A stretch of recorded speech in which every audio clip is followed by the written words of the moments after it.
ಕೆಲವೇ ಕ್ಷಣಗಳಲ್ಲಿ ಕೇಂದ್ರ ಸಚಿವ ಸಂಪುಟ ಸಭೆ ನಡೆಯುತ್ತೆ. ಇನ್ನು ಈ ಸಚಿವ ಸಂಪುಟ ಸಭೆಯ ಬಳಿಕ ಸಂಜೆ 4 ಗಂಟೆಗೆ ಕೇಂದ್ರ ಸರ್ಕಾರದಿಂದ ಸುದ್ದಿಗೋಷ್ಠಿಯನ್ನು ಕೂಡ ಕರೆಯಲಾಗಿದೆ. ಈ ಸುದ್ದಿಗೋಷ್ಠಿಯಲ್ಲಿ ಯಾವ ವಿಚಾರವನ್ನ ತಿಳಿಸಲಾಗುತ್ತೆ? ಸಾಕಷ್ಟು ಕುತೂಹಲ ಇದೆ. ದೊಡ್ಡ ನಿರ್ಧಾರವನ್ನ ಘೋಷಣೆ ಮಾಡುತ್ತಾ ಕೇಂದ್ರ ಸರ್ಕಾರ ಸರಣಿ ಸಭೆಯ ಬಳಿಕ ಕ್ಯಾಬಿನೆಟ್ ಸಭೆಯನ್ನ ಮಾಡಿ ಸುದ್ದಿಗೋಷ್ಠಿಯನ್ನ ಕರೆಯಲಾಗಿದೆ. ಸೇನಾ ಕಾರ್ಯಾಚರಣೆಯ ಮಾಹಿತಿಯನ್ನ ಸರ್ಕಾರ ನೀಡುತ್ತಾ ಹಾಗಾದ್ರೆ ಈ ಒಂದು ಸುದ್ದಿಗೋಷ್ಠಿಯಲ್ಲಿ ಕುತೂಹಲವನ್ನ ಕೆರಳಿಸಿದೆ ಪ್ರಧಾನಿ ನರೇಂದ್ರ ಮೋದಿಯವರ ಈ ಸುದ್ದಿಗೋಷ್ಠಿ. 4 ಗಂಟೆಗೆ ಸುದ್ದಿಗೋಷ್ಠಿ ನಡೆಯುತ್ತೆ. ಸರಣಿ ಸಭೆಯ ಬಳಿಕ ಅತ್ಯಂತ ನಿರ್ಣಾಯಕ, ಅತ್ಯಂತ ಪ್ರಮುಖ ಕ್ಯಾಬಿನೆಟ್ ಸಭೆಯನ್ನ ಮಾಡಲಾಗುತ್ತೆ. ಇನ್ನೇನು ಕೆಲವೇ ಹೊತ್ತಿನಲ್ಲಿ ಈ ಕ್ಯಾಬಿನೆಟ್ ಸಭೆ ನಡೆಯುತ್ತೆ. ಈ ಬಗ್ಗೆ ಹೆಚ್ಚಿನ ಡೀಟೇಲ್ಸ್ ಕೊಡ್ತಾರೆ ನಮ್ಮ ಪ್ರತಿನಿಧಿ ದೆಹಲಿಯಿಂದ ಮಂಜು. ನೇರ ಸಂಪರ್ಕದಲ್ಲಿ ಜಾಯ್ನ್ ಆಗ್ತಾ ಇದ್ದಾರೆ. ಮಂಜು, ಬೆಳಗ್ಗೆಯಿಂದಲೂ ಕೂಡ ಪ್ರಧಾನಿ ನರೇಂದ್ರ ಮೋದಿಯವರ ನೇತೃತ್ವದಲ್ಲಿ ಮೀಟಿಂಗ್ಗಳ ಮೇಲೆ ಮೀಟಿಂಗ್ ಆಗಿದೆ. ಇನ್ನು ಸಾಕಷ್ಟು ಕುತೂಹಲವನ್ನ ಮೂಡಿಸಿರೋದು ಕ್ಯಾಬಿನೆಟ್ ಸಭೆ. ಅದಾದ ನಂತರ ಪತ್ರಿಕಾಗೋಷ್ಠಿ ಇದೆ, ಸುದ್ದಿಗೋಷ್ಠಿ ಇದೆ. ಏನ್ ನಿರ್ಣಯ ತೆಗೆದುಕೊಳ್ಳಲಾಗುತ್ತೆ? ಸುದ್ದಿಗೋಷ್ಠಿಯ ಮೇಲೆ ಯಾವ ರೀತಿಯಾಗಿರುವಂತಹ ನಿರೀಕ್ಷೆ ಇದೆ? ಮಧು, 4 ಗಂಟೆಗೆ ಸುದ್ದಿಗೋಷ್ಠಿ, 3 ಗಂಟೆಗೆ ಇತ್ತು, ಅದು 4 ಗಂಟೆಗೆ ಪೋಸ್ಟ್ಪೋನ್ ಆಯಿತು ಸುದ್ದಿಗೋಷ್ಠಿ. ಇದು ಬಹಳ ತೀವ್ರ ಕುತೂಹಲವನ್ನು ಕೆರಳಿಸಿರುವಂತಹ ಒಂದು ಸುದ್ದಿಗೋಷ್ಠಿ ಅಂತ ಹೇಳ್ಬೋದು. ಯಾಕಂದರೆ ಈ ಸಂದರ್ಭದಲ್ಲಿ ಅಂದರೆ ಒಂದು ಸಂಘರ್ಷದ ಸಮಯದಲ್ಲಿ ಇಡೀ ದಿನ ಒಂದೇ ಸಬ್ಜೆಕ್ಟ್ ಮೇಲೆ ಚರ್ಚೆ ನಡೆದು ಅದು ಕ್ಯಾಬಿನೆಟ್ಟಿಗೆ ಬಂದು ಅದರ ತೀರ್ಮಾನ ಬಹಳ ಕುತೂಹಲ ಇರುತ್ತೆ. ಆದರೆ ಏನನ್ನು ಹೇಳಬಹುದು ಅನ್ನುವಂಥ ಕುತೂಹಲದ ಪ್ರಶ್ನೆಗೆ ಉತ್ತರ ಸ್ವಲ್ಪ ಸಿಗೋದು ಕಷ್ಟ.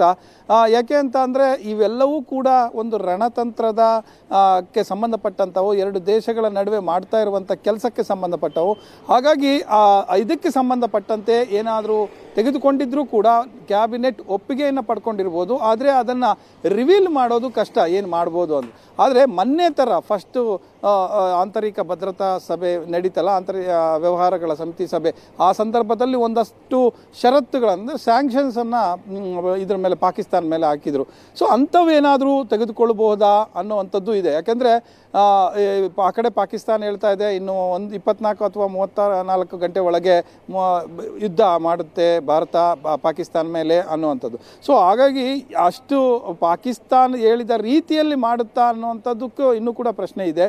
ಅವರು ಯುದ್ಧ ಅಂತ ಹೇಳಿದರೆ ಅದು ಆಪರೇಷನ್ ಕೂಡ ಆಗಬಹುದು. ಕಳೆದ ಪುಲ್ವಾಮಾದಲ್ಲಿ ನಡೆದಂಥದ್ದು ಇರ್ಬೋದು, ಆ ಹಿಂದೆ ಬಾಲಾಕೋಟ್ ಏರ್ ಸ್ಟ್ರೈಕ್ ಇರ್ಬೋದು. ಇವೆಲ್ಲವೂ ಕೂಡ ನೋಡಿದಾಗ ಆಪರೇಷನ್ಗಳಾಗಿರೋಂಥದ್ದು. ಯುದ್ಧ ಕಾರ್ಗಿಲ್ ಆದಮೇಲೆ ಇಲ್ಲಿವರೆಗೂ ಆಗಿಲ್ಲ.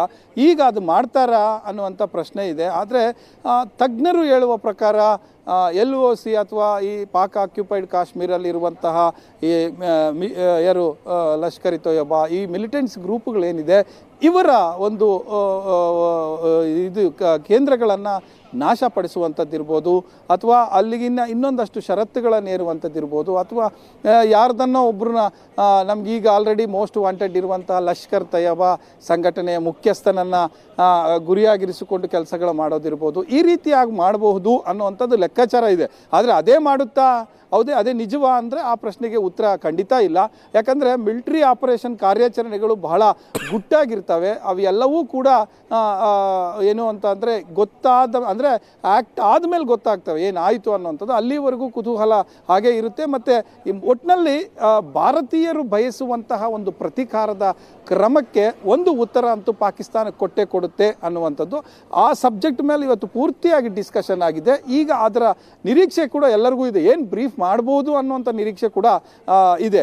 ಯಾಕಂದರೆ ಸಾಮಾನ್ಯಕ್ಕೆ ಕಳೆದ 1 ವರ್ಷದಿಂದ ಹೊಸ ಸರ್ಕಾರ ಬಂದ ಮೇಲೆ ಇವರು ಅಶ್ವಿನ್ ವೈಷ್ಣವೇ ಬ್ರೀಫ್ ಮಾಡ್ತಾ ಇದ್ರು ಸಚಿವರು. ಇವತ್ತು ಅವರೇ ಬರ್ತಾರಾ ಅಥವಾ ಇನ್ನು ಹಿರಿಯ ಸಚಿವರು ಬರ್ತಾರಾ ಅನ್ನೋವಂಥ ಕುತೂಹಲ ಕೂಡ ಇದೆ. ಯಾಕಂದರೆ ಹಿರಿಯ ಸಚಿವರು ಬಂದರೆ ಏನೋ ಒಂದು ದೊಡ್ಡ ತೀರ್ಮಾನ, ಮಹತ್ವದ ತೀರ್ಮಾನ ಕೇಂದ್ರ ಸಂಪುಟ ಮಾಡಿದೆ, ಅದು ಹೇಳಬಹುದು ಅನ್ನುವಂಥ ನಿರೀಕ್ಷೆ ಮಾಡ್ಬೋದು. ಇವರು ಬಂದರೂ ಕೂಡ ಹೇಳ್ತಾರೆ. ಆದರೆ ಹೇಗೆ ಅನ್ನುವಂಥ ಬರ್ಬೋದಾ, ಬೇರೆಯವರು ಬರ್ಬೋದಾ ಅನ್ನುವಂಥ ಕುತೂಹಲ ಕೂಡ, ಆ ಲೆಕ್ಕಾಚಾರಗಳು ಕೂಡ ಇದೆ. ಬಟ್ 4 ಗಂಟೆವರೆಗೂ ಕಾಯಬೇಕಾಗತ್ತೆ ಮಧು.